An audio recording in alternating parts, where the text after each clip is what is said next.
Welcome, everybody. My name is Lisa Friedlander. I am thrilled to welcome you all on behalf of Next, powered by Shulman Rogers, for our March installment for our partner webinars. For those of you that may not know, Next is an innovative new model for the delivery of legal services to startup and emerging growth companies through each cycle and stage of growth. We have designed it by entrepreneurs for entrepreneurs. We offer predictable and reasonable legal fees via fixed fee packages. Our clients work directly with seasoned business attorneys. Our approach is innovative, and we are thrilled to be so involved in this phenomenal startup ecosystem here in the DMV and beyond. We are excited to bring to you Inez Lebeau, CEO of Enterprise Transformation Solutions, to talk about how to pitch investors and get funding. Sorry, I just need to mute everybody. If you all can please mute yourselves, that would be terrific. We want to give Inez our full attention. Please use the chat to add questions. We will reserve 15 minutes at the end of the presentation and address all of your questions. So without further ado, I'd love to introduce Inez. As the CEO of Enterprise Transformation Solutions, Inez has been recruited by private equity, venture, and boards to lead growth and turnaround initiatives. She has managed 14 acquisitions and 9 successful exits, raised $800 million in funding, led an IPO, bought a company out of bankruptcy, and managed revenue generation and implementation at 12 companies. Inez holds 3 degrees from American University. She is an entrepreneur, investor, mentor, and advisor, and we are really honored to have her here today. Inez, thank you so much, and I will turn it over to you. Thank you, Lisa, for the introduction, and thank you for everybody for attending today. So how do you open doors to funding? The messaging needs to be clear and simple, compelling, easy to act on, and boil down your ideas into fewer words. Make sure people understand what you do as quickly as possible. Too much text can kill your chances of getting funding. If you can't convince investors with fewer words, how are you going to convince buyers? And what do investors require? A 1-page executive summary and a 4-minute pitch deck. And I will go through this process with you and hit the highlights.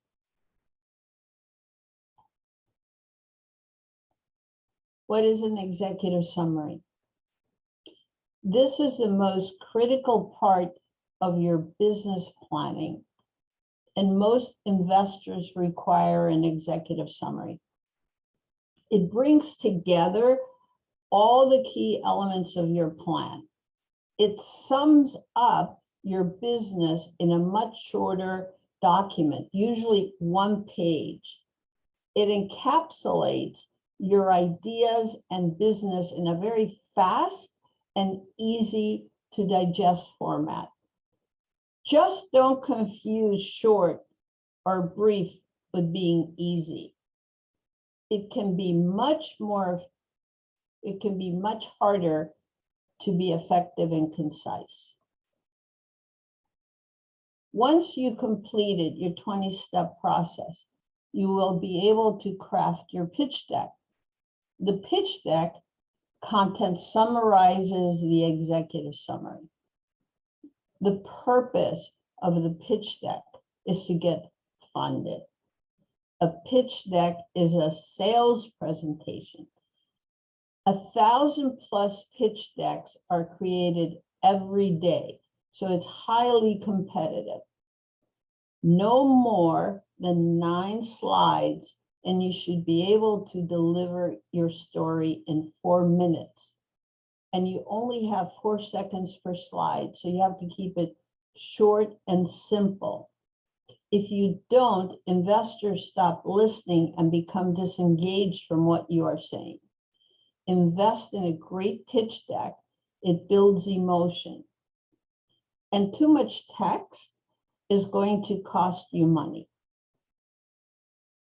So the power is using the least amount of information to get your point across. And as Thomas Jefferson said, the most valuable of all talents is that of never using two words when one will do. So what is the consequence?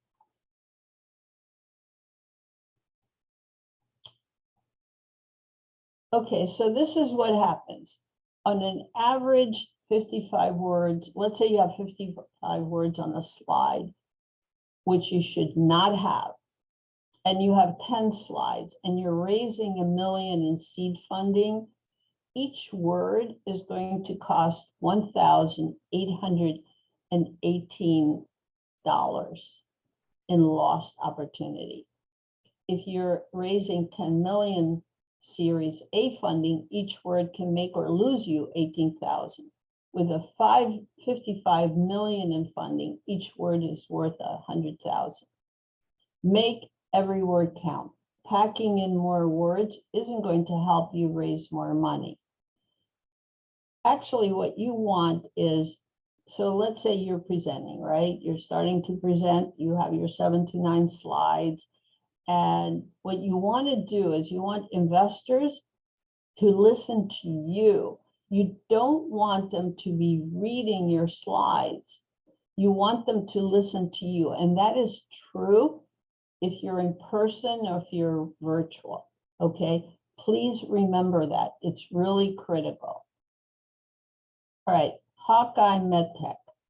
The cover slide is one of the most important slides. It's your first impression. Your cover slide can determine if they look any further or not. Include your company name, logo, and contact information. Lead in with a good tagline or slogan. Tell a story. You do have a story. Your startup has a story. You're pitching to humans. Sell the dream, paint the canvas. Begin your story with how you encountered this problem. Tell it in a story that investor audience can relate to. Let me give you an example. Airbnb. This is from their lead cover slide. For a tourist traveling to any part of the world, accommodation and expenses are the biggest two worries. Worldwide, people have extra rooms and spare beds that they're willing to rent to tourists. That is where Airbnb comes in. Now, when they go through the rest of their slides, everyone knows what they're going to be talking about. Hospitality, right? So this is a critical slide for you to tell your story, okay? All right, here is another example of a powerful cover slide, right? And you know what this reminded me of when, you know, when you read to little kids, or I read to my son, and remember how their stories are mostly pictures with a few words. And it really helped them focus to know what the story is about. And as adults, we're exactly the same way. I don't think we've outgrown that really. All right, 4 checklists for investors. If you remember nothing else, this is what I need you to remember. Investors spend most of their time in 4 things. Who is driving the bus is critical, because your idea is 10% and execution is 90%. Who is your competition? This is, I don't want you talking about your competition. I want you, and we're going to talk about it. What is your secret sauce? What is your differentiator? What makes you unique? When will they get their money back? And can they relate to you and your product and service? And are you coachable? It's about storytelling. It's like watching a trailer for a movie before you decide to go see the movie. Why do they get involved? They get involved because one, they have experienced the same problem in the past. Two, there's a clear sense of ROI down the line. And three, given their professional expertise, they understand it because you told a story. I don't need to be in biopharma. I don't need to understand if you tell me your story. Right, storytelling is everything. What led to this idea? What inspired you to start the company? It just so happens that this skill is also key to securing customers and recruiting a great team and managing them well. Storytelling is everything. Why? You have one shot at a great impression. That is the deciding factor.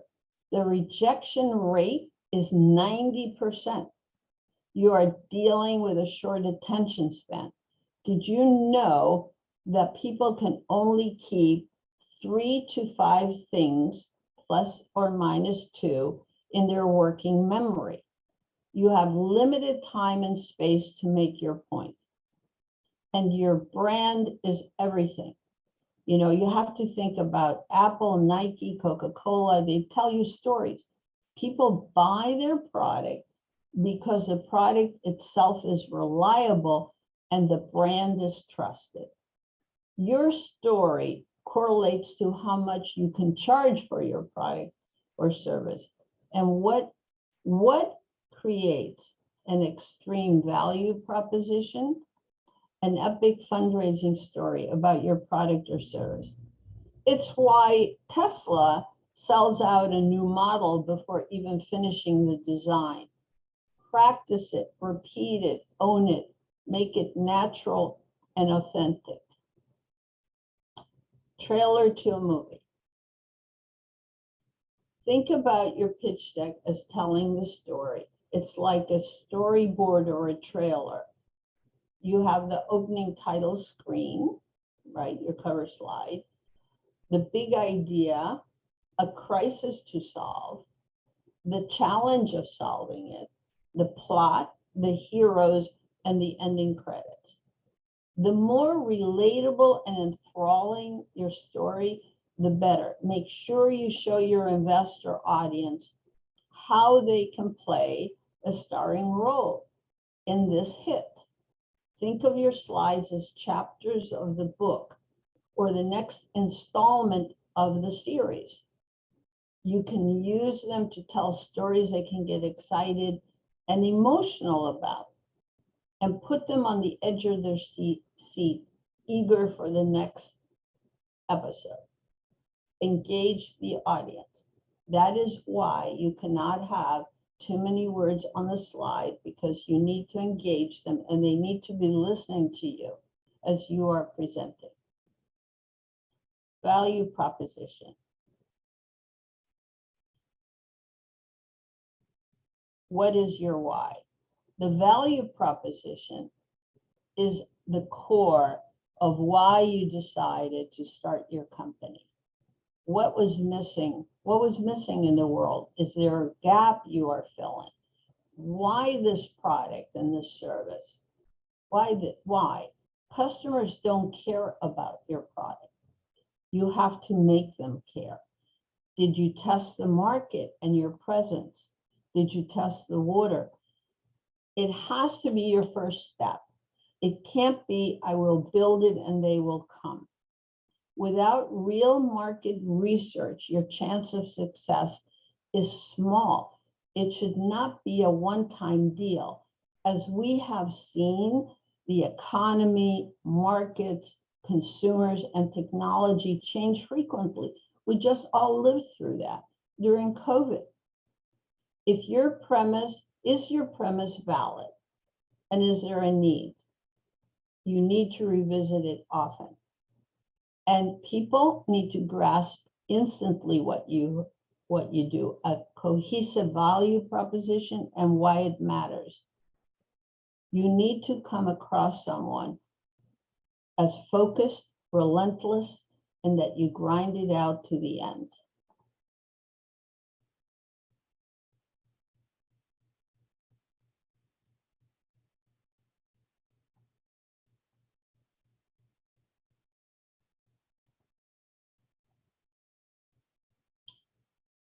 So questions you need to be asking for yourself as you go along. There are three categories. Is your product a new category, such as Bill Gates' mission, a computer on every desk and in every home, when you didn't know you needed a computer or what it was, right? Two, is your product disruptive to an existing industry, like Uber to transportation or Airbnb to hospitality? Or are you going to reshape the way consumers interact with the market? What is your advantage in this case? What is your secret sauce? What makes you unique? Are people really searching for a solution to this right now? Will this still be one of their biggest problems 5 to 10 years from now? And could this lead investors to fund your startup? Let's take a look at, this is Radiate Buzz, their value proposition. The value proposition has to be in English. It has to be clear and concise. I should be able to go with you anywhere and you tell them your value proposition and they would know what it is. It needs to be simple, relatable, easy to understand in layman's terms. Many times people get wrapped up in all this technical jargon. It doesn't help investors. So this company is in sales enablement. The name of the company is Radiate Buzz. Do you know that only 6% of sales opportunities convert into closed deals? So why is that? One of the biggest reasons is that sales reps don't have the right information at the right time, even though they spend 40% of their time looking for information. So Radiate Buzz, that's the name company, right? What do they have? What is it they have? They have an AI sales platform. What is it called? Just sold it. What does it do? That intelligently matches salespeople working on an opportunity to just the right internal sales team members to gain experience, expertise, and know-how.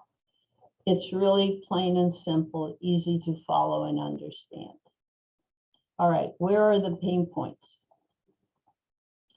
It's impossible to solve the problem if you don't understand the cause. What's the pain point?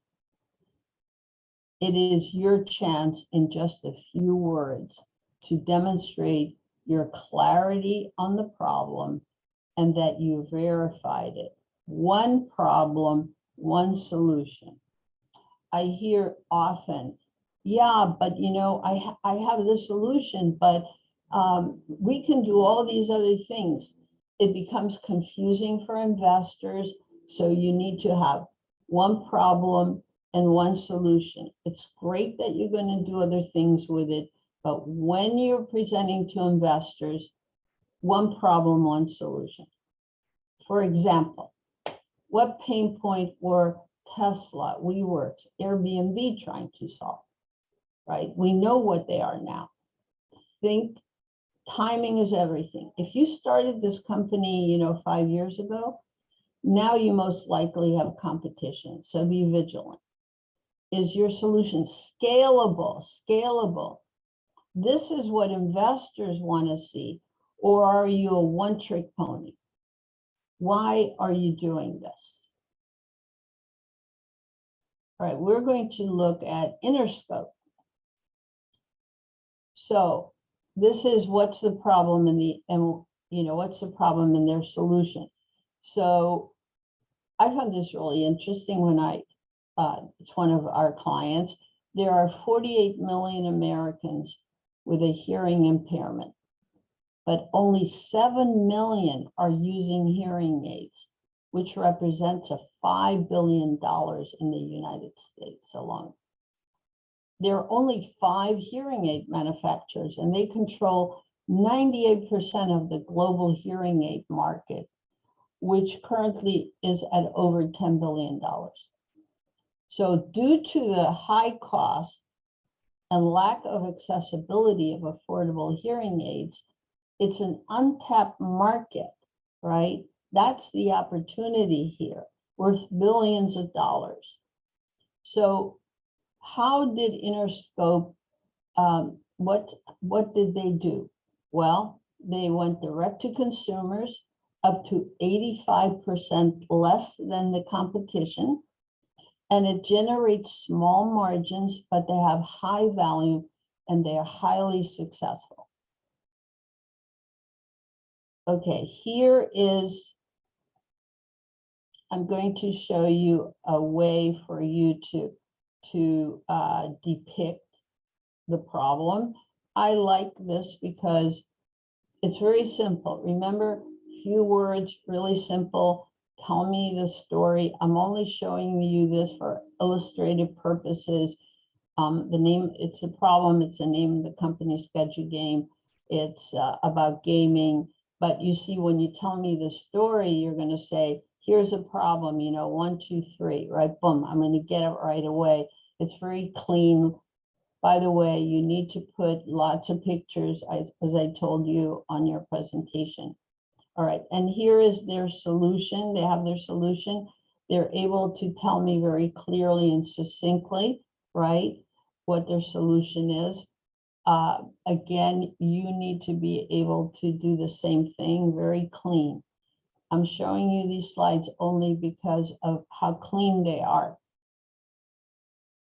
All right, we are going to talk about the market positioning and your current future mission and returns.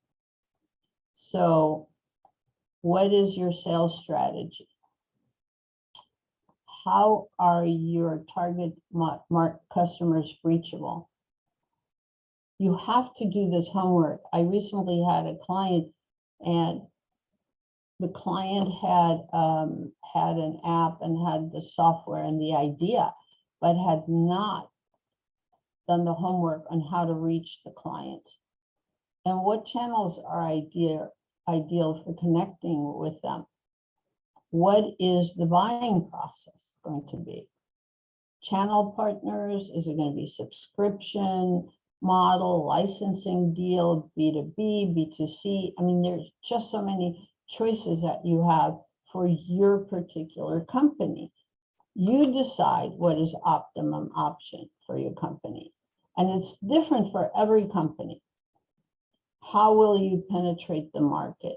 You need a detailed implementable plan for your whole company, for your business plan. Execution is everything. 10% is your idea and 90% is execution. This is a really critical slide. This is the work that you need to do. Honestly, you should do this when you have the idea, not when you're already, built something. And now you're looking at the market. So this is Radiate Buzz. This, by the way, took months and months of work. So the target, who's their target? Sales teams of 100 plus. So there are 200, the revenue of these companies are 200 plus million. And after slicing and dicing, we came up with 60,000 companies in this range that have 100 plus salespeople and 200 plus million in revenue. That was a lot of work. You need to know this from the beginning, because it's not, I will build it and they will come. And then of course you have to define your industries. you have to know the industries that you're going to be targeting. Okay, let's talk about the markets. This is the market and competition. I also like, I'll show you how you break this up, but you can do it this way as well. The market size is important because if your market is small, investors' return will be small and will be high risk for them. The data point is incredibly important to investors. How big is this market overall? What is your addressable and serviceable percentage of that? The market size should be over $1 billion. Over $1 billion, or they're not interested. Competition. How do you set yourself apart? Who are your competitors and how many do you have?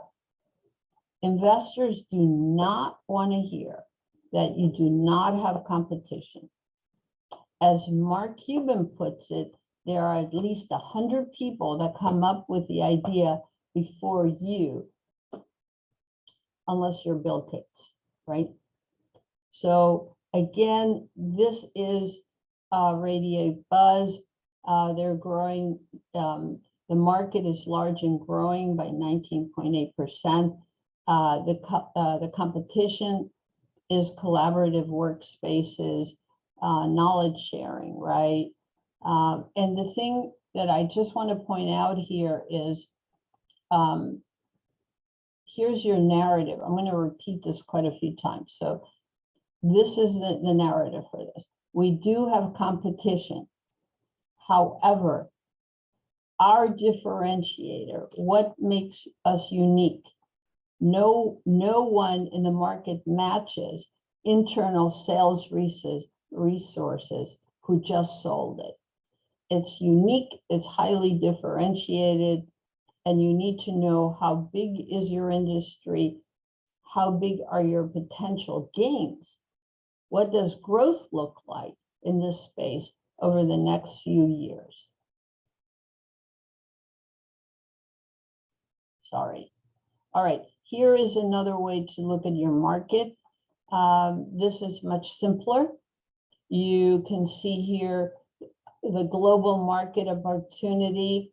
In his space, he broke it down. What is the US, right? And from this, you can define your total addressable market and your compound annual growth rate. Okay, this is much simpler. You can just tell this a lot quicker, right? And if investors want more information when they follow up with you, you can talk some more about this. All right, here's this is kind of a sad slide to me. The name of the company is Data Boy Core, and the product is Shooter Detection System. Unfortunately, every day we're reading about, shooters everywhere. So how do they set themselves apart? The competition, they have indoor or only outdoor shooter detection, but ShotPoint is the name of their product, has both. And that's their key differentiator, right? No one else has both, and it's their key differentiator, what makes them unique. The company's been funded, it's clear differentiator, they have a secret sauce. So the questions you need to ask yourself, what is your competitive advantage? Are there barriers to entry? What is the stage of the market? What are the strengths of your competitors? You need to know their strength, right?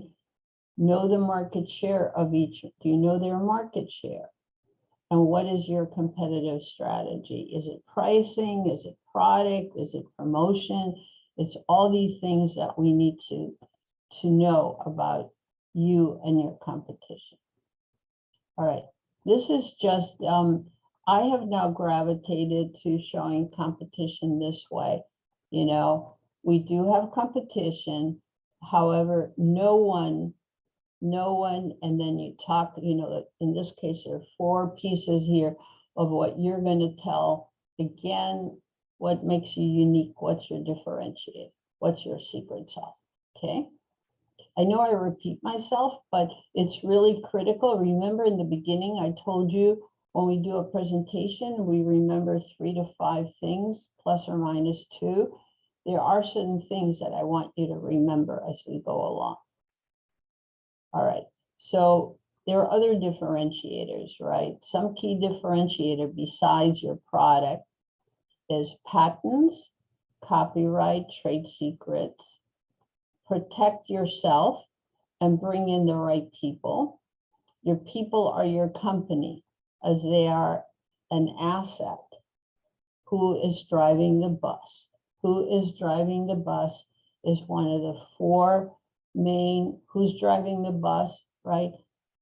Your competition, how am I going to get my money back? And can I relate to you and your product and service, right? So it becomes really important. Startup companies, by the way, I have a story. So startup companies filed patents, but they are pending because they don't have the money to pay for the lawyer. You should go to Next.law. Next.law will help you. You need to protect yourself. Huge mistake, huge. All right, secret sauce. Do not go overboard with technical description. Do not focus on technical information, which investors and consumers can't relate to. Your audience is not technical. It is not technical. I just yesterday talked to one of my VC friends, and he said, I get, 25, 30 page deck, and most of it is technical information. And I don't care. I don't care. That he wants to care, and I'll show you in a minute what he really cares about.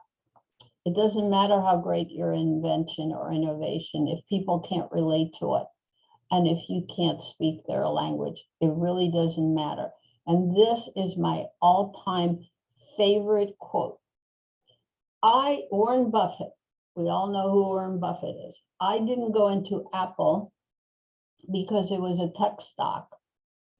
I don't think that required me to take apart an iPhone or something and figure out what all the components were. I think it's much more the nature of the consumer behavior. Exactly, right? It's perfect. It's perfect to my point. So I'm showing you, we're back with Radiate Buzz. What are your solutions? What is your secret sauce? What is your differentiator, your advantage? This here is as technical as you should demonstrate, okay?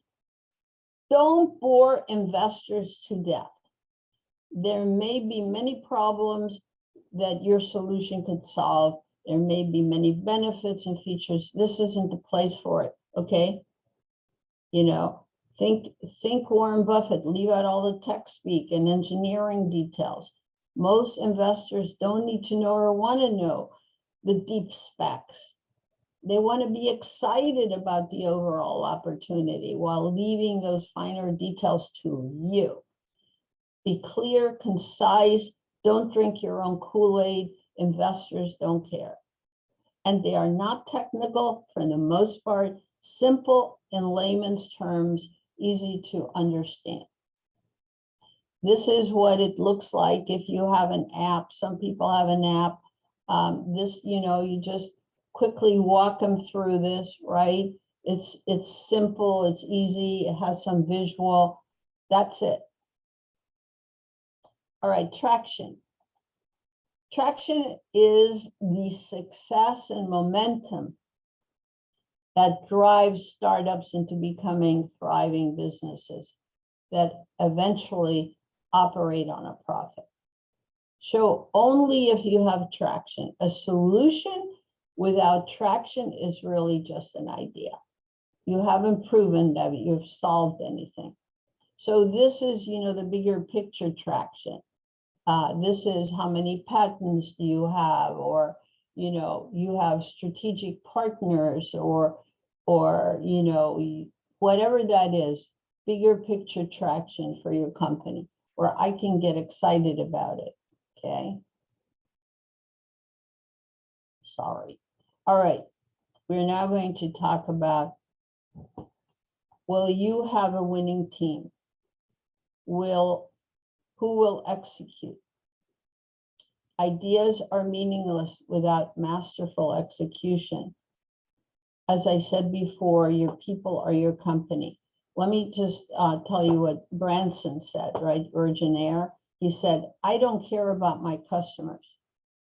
I care about my people, and they take care of my customers. And you know, Simon Sinek said, your customers will not love your company unless your employees love it first, okay?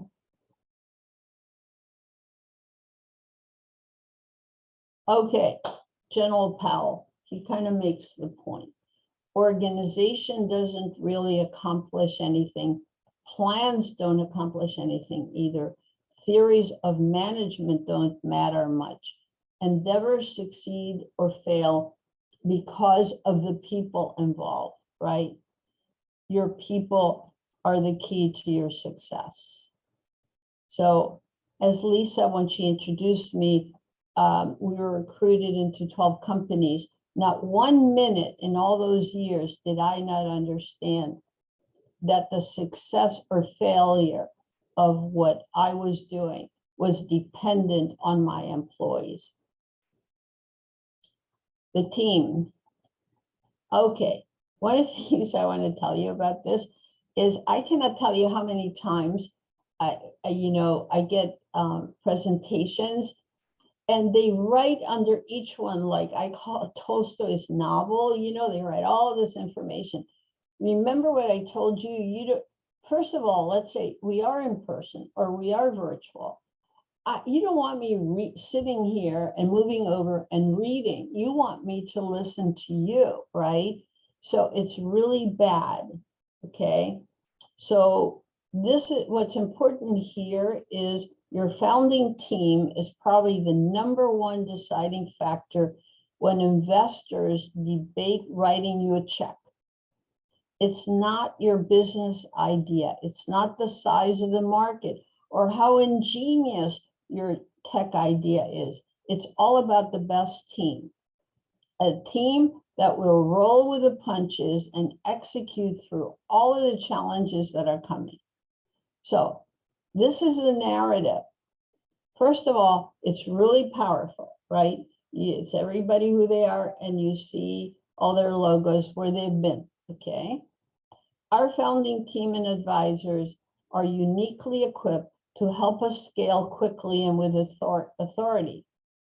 Between the 6 of us, we have 5 exits, 150 million raised, and almost $1 billion in acquisitions. All right. They don't want this to be your first rodeo. Investors want you to have experience, okay? So it's really critical. Okay, so investors spend 23% of their time reviewing your financial model. Your business model needs to be repeatable and scalable. Investors want to see that you have thought out thoroughly and want to see your thinking process, and that you have clear grasp of how your business works. Your revenue forecast is your roadmap, and investors want to see how well you did your homework. It's important to meld your business plan and your fundraising plan together in one roadmap.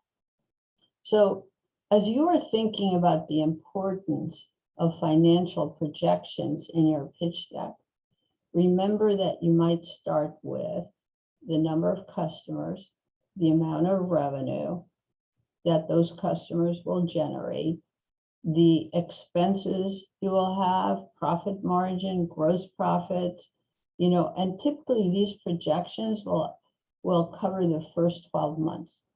The first 12 months should be the most accurate, maybe year 2. We all know as investors that year 3, 4, and 5 might not be exactly, it's going to change, but definitely needs to be year 1.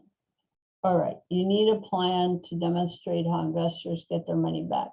So I need to know, what is your current revenue model going to be, and what are your additional sources of revenue that you're going to have, right? And you're going to, in your pitch deck, we're going to have a bar chart. So what does it cost to make and sell your solution? What is the profit and potential return to investors? So tell it numerically, right? The paying customers, the early adopters, business partners, gaining traction shows proof of your concept and demand for a solution to the problem you're working on.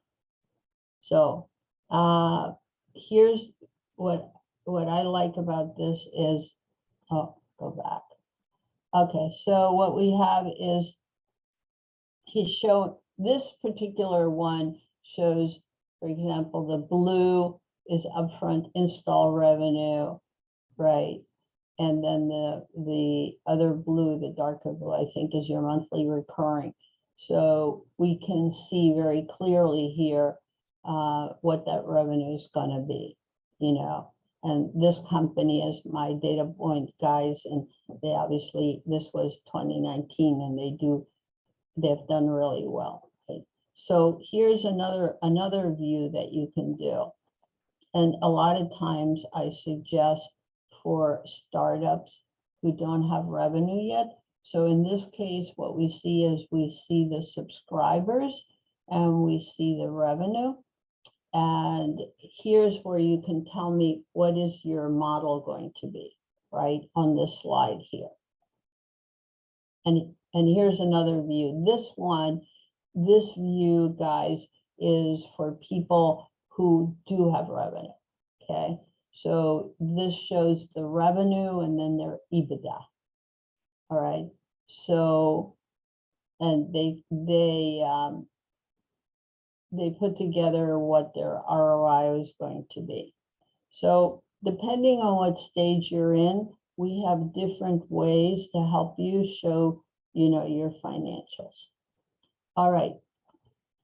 So now we get to your investment request. This is it, guys. You have to tell me that what you've raised, even if it's from friends or family or SBIR, money is money, right? So we don't need to differentiate and say, oh yeah, but I got an SBIR or whatever. We don't need to do that, okay? So we've raised 460,000. We're asking for $1.2 million, and here's how I'm going to use the money. We don't get over focused. Everybody uses the money for the same categories. So don't spend a lot of time overthinking that. And so now there are many ups and downs in this journey. Learn to embrace rejection, as only 10% of all ideas get funded. It could be 100 no's and 10 yeses. Imagine if J.K. Rowling had given up after the rejection she received for her Harry Potter manuscript. What if, instead of his business taking off when he was 65 years old, after sleeping in his car while traveling and pitching his now famous chicken with the hopes of launching a franchise, Colonel Sanders had given up at no? What if Abraham Lincoln hadn't pushed on after 8 election failures to change history as he did? I am here to help. Thank you for your time today. If you're interested in learning more about how to get funded, or you're ready for funding, feel free to reach out to me. You have my phone number and my email, and feel free to link in with me. Thank you. Lisa, do we have any questions? Yeah, thank you, Inez. This, as Akisi, one of our listeners, put it perfectly. Your candid advice, tips, and examples are spot on and super helpful. So thank you. First question. How do you approach impact investors that are more focused on the impact, especially if the product is in biotech and deep tech spaces that need much longer time to market? So, okay, the question, I think I answer this a lot every day. We do have people who are in biotech. They do, for the most part, have to go get FDA approval, or they have to do their clinical trials. I have found that the investors who feel that you have your product, let's call your product, is going to be the next, I don't know, the next best thing. They are willing to wait with you. Not everybody is, that's for sure. But for example, we had a client, she was in Alzheimer's detection, and she ended up raising $20 million. Of course, they all knew that, she needed to get FDA approval. I hope that answered the question. If it didn't, reach out to me. Second question, Inez, what are some of the most common or biggest don't do's during these kinds of pitches? If you could, pick two or three, absolutely not, almost in no circumstances, what would you say? Under no circumstance are you to have too many words on your pitch deck. Under no circumstance, because you're going to lose everybody's interest, including mine, right? Under no circumstance. It's kind of easier to say what you need to do. You need to, you personally need to be relatable, right? So I guess we had one presenter who had, it was great what he had, but when he presented, he sounded flatline, right? So he didn't get investor interest, right? So you need to really be enthusiastic. You need to have, honestly, you should practice your pitch deck to 3.5 minutes. We have found that every investor and every entrepreneur who was able to tell their story, beginning, middle, and end, in 3.5 minutes had the most investor interest. It's easier to tell you what you need to do. I'm sorry. It's okay. Another question, was a great question from Tyler. And another question from Karen. Do you have any advice for people starting a common type of business that doesn't necessarily have a secret sauce? What do you mean a common? Can you explain what do you mean, Karen, by common? What does that mean? Not in tech, not in bio, just maybe a traditional service business, a store, just something small on the side. Oh, okay. So, all right, I get it. So, yeah, I invested. I invested in a couple of women, and they have a. It's the company is called Dualsology. They're in Baltimore, and they do pastries and cakes, right? And in that case, of course, they have a lot of competition and everything. But myself and everyone else I think, Karen, that's the kind of thing you're talking about. Honestly, it has to do with the people, right? Mm. I knew that those two women were going to make it happen. There was no way they weren't going to make it happen. There's always a secret sauce somewhere.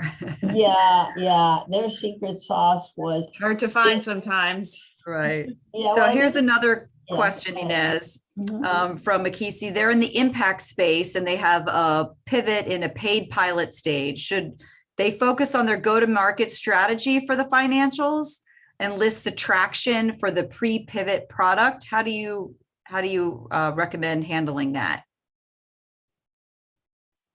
I'm not exactly clear what you're asking.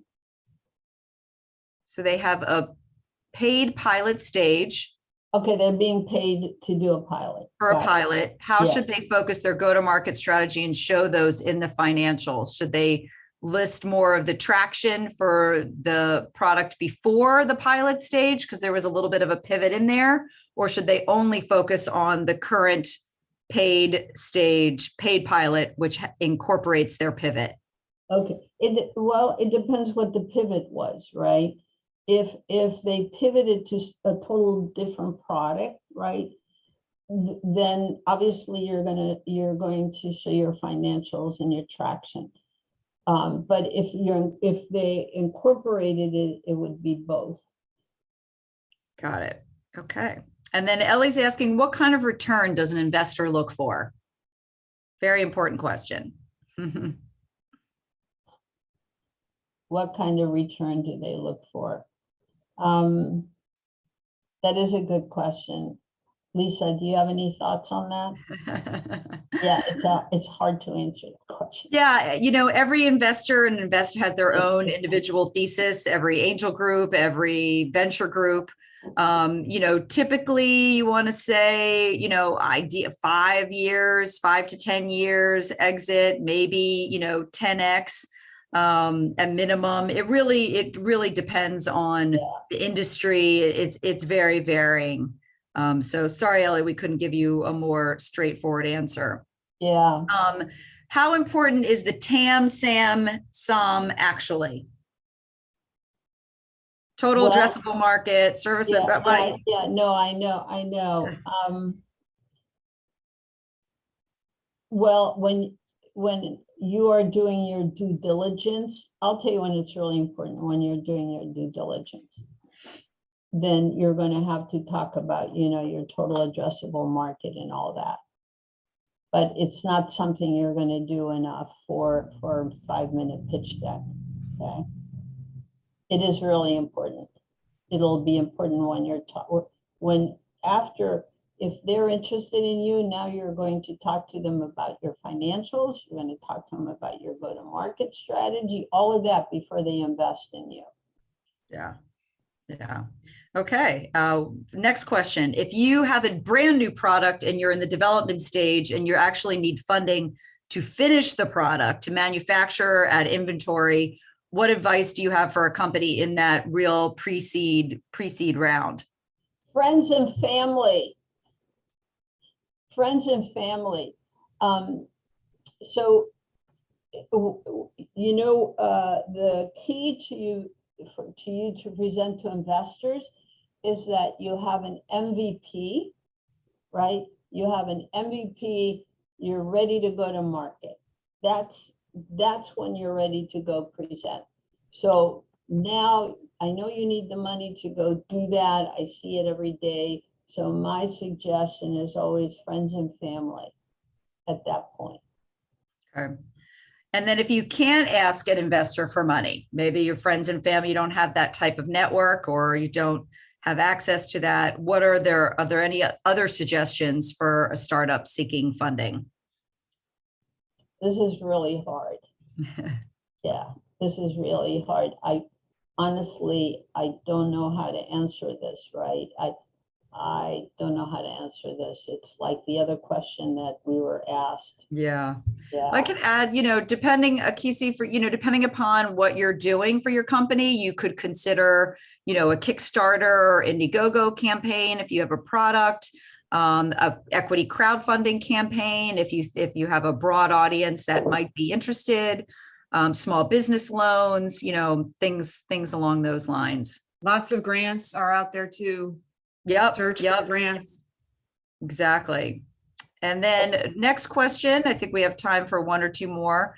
They're developing an infrastructure company. The return on investment for initial investors could be a longer, kind of maybe going back to the biotech where your return on investment may take a little bit longer than what's typically expected. How do you best present this to investors? You just, okay, so you need, look, you need to present, right? You need to present to them your executive summary, and you need to present your pitch deck. It'll become really clear right away that this is going to, it's a longer road, and then they will have to make the decision if they are willing to wait for their return. Yep, yep, absolutely. What is a preferred financial vehicle for friends and family? Subordinated debt? Okay, so one of my own clients, he did a convertible note with his father. So you should do a convertible note, right? The Or interest safe? or a safe, right? Mhm. It's right now 6 to 8%. Let's say you do 2 to 3 years. That's what I would do. Absolutely, safe or convertible note. Yeah, yeah, absolutely. If you have pre-orders or interest from larger brand companies, but you're seeking funding for development of the product, can you leverage that interest in your pitch deck? Sure, you can show it as traction. Yep, yep, it's great evidence of early Yeah. traction. Yeah. Yep, absolutely. As an investor, has COVID affected your investment strategy? Do you see that some industries will change forever that you thought would never be disrupted? Okay, that's another really Different type of question. yeah. Yeah, this is it's like you're asking me to solve world hunger, right? Honestly, the truth is things are changing, things are evolving, as you know. Some companies had to close, others are opening. Some use the COVID time, I talk to them every day, to improve their product or service. Now now it's going really well. So I don't, as much about this as I do. And it doesn't Inez, matter. we do want you to solve all problems for everybody. This just shows you how great everybody thought the presentation was. So, with that, we will come to a close. This was a terrific session. Inez's contact information is on this last slide. As I mentioned, we will be sharing the recording with everyone, so you'll be able to go over it again. Stay tuned for upcoming partner webinars and other next events. I put it in the chat. I'll stick it in there again. The best way to do that is to make sure that you've signed up for our alert. We're really thrilled to have Inez as a partner, and this was really a fantastic, fantastic hour well spent. So thank you all for joining us. Thank you, Inez, and we hope you all have a great rest of your day. Thank you. Thank you, everyone, for coming. Thank you, Lisa. Thank you.